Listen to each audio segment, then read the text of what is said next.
নমস্কার বন্ধুরা, আমার চ্যানেলে আপনাদের সকলকে স্বাগত। আজকের আমি আবারও একটা নতুন ভিডিও নিয়ে আপনাদের কাছে চলে এসেছি। আজকের ভিডিওটা একটু অন্যরকম বলতে এটাই, আজকের আমার শ্বশুর শাশুড়ির অ্যানিভার্সারি। তো সেই অ্যানিভার্সারি উপলক্ষে আজকের বিরিয়ানি বানাবো। তো আমাদের জমিতে আলু চাষ হয়েছে, তো সেখান থেকে বাছাই করা কিছু আলু নিয়ে আজকের বিরিয়ানির রেসিপি হবে। জমিটা একদম আমার শ্বশুরবাড়ির পেছন দিকেই। তো যে বাড়িগুলো দেখা যাচ্ছে আমার জ্যাঠ শ্বশুরদের বাড়ি।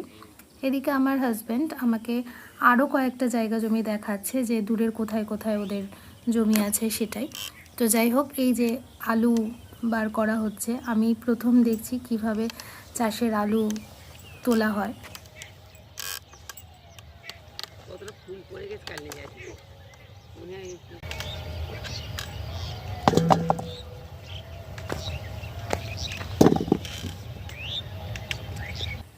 মাও চলে এসেছে, মা এদিকে আলুগুলো তুলে নিচ্ছে। আর চারিদিকটা না ভীষণ সুন্দর। আর এইখানে লঙ্কা চাষ হয়েছে, যত দূর আমার চোখ যাচ্ছে আমি শুধু দেখছি লঙ্কাই চাষ হয়েছে।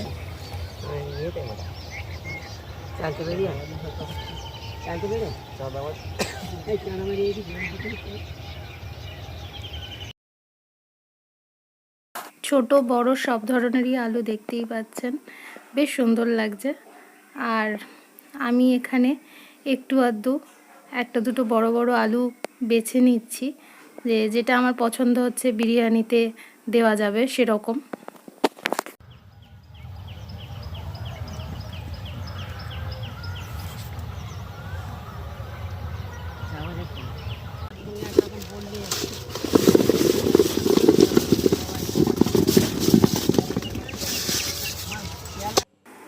তো এখন আপনাদের সাথে বিরিয়ানির রেসিপিটা শেয়ার করছি।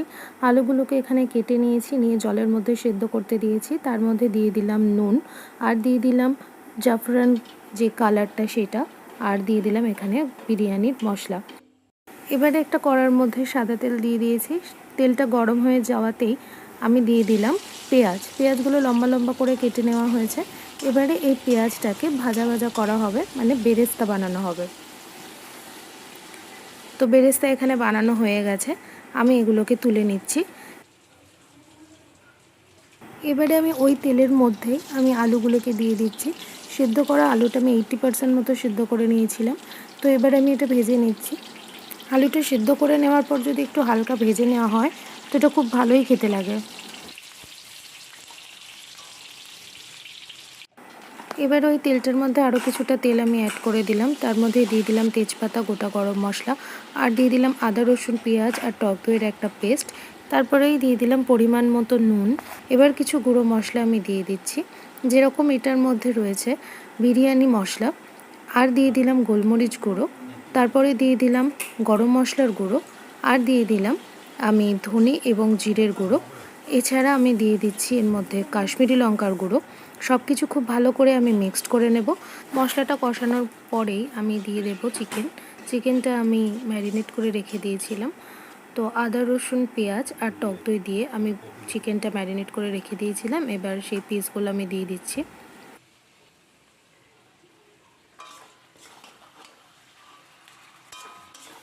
চিকেনটা ভালো করে এখন কষিয়ে নেব। এরপর আমি চিকেনের মশলা ধোয়া জলটাই আমি দিয়ে দিলাম। এরপর এর মধ্যে দিলাম গোলাপ জল, আর দিয়ে দিলাম কেওড়া জল, আর দিয়ে দিচ্ছি মিঠা আতর। এবারে আমি দিয়ে দিলাম বেরেস্তা। এই চিকেনটা এবার আমি কষাতে থাকবো, এইভাবেই রান্নাটা হয়ে যাবে। এর মধ্যে আমি আর কোনো কিছুই দেব না।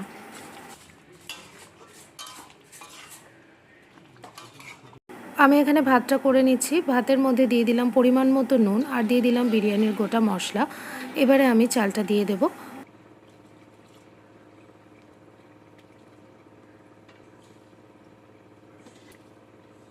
তো এখন হাঁড়িটার মধ্যে সব কিছু দিয়ে সাজিয়ে নেওয়া হবে। তো এটা আমার হাজব্যান্ড করছে। বিরিয়ানির হাঁড়ির মধ্যে দিয়ে দেওয়া হয়েছে ঘি আর তেজপাতা। এবারে ভাতগুলো দিয়ে দেওয়া হচ্ছে। তার মধ্যে আলু আর চিকেনটা দিয়ে দেওয়া হয়ে যাওয়ার পরে আবারও কিছুটা ভাত দিয়ে দেওয়া হলো।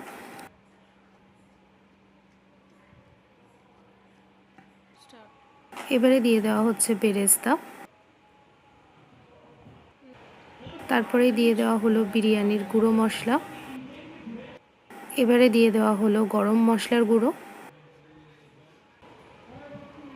এবারে বাটার দিয়ে দেওয়া হলো, তারপরে দিয়ে দেওয়া হলো ঘি। এবারে একটা বাটির মধ্যে কিছুটা দুধ নেওয়া হয়েছে, তার মধ্যে গোলাপ জল, কেওড়া জল আর দিয়ে দেওয়া হলো মিঠা আতর। এটাকে ভালো করে মিক্সড করে নিতে হবে, নিয়ে সেটাও দিয়ে দেওয়া হবে। তারপরে দিয়ে দেওয়া হলো জাফরানের ফুড কালার, এবারে দিয়ে দেওয়া হচ্ছে খোয়া ক্ষীর আর দিয়ে দেওয়া হলো আলু বোখরা।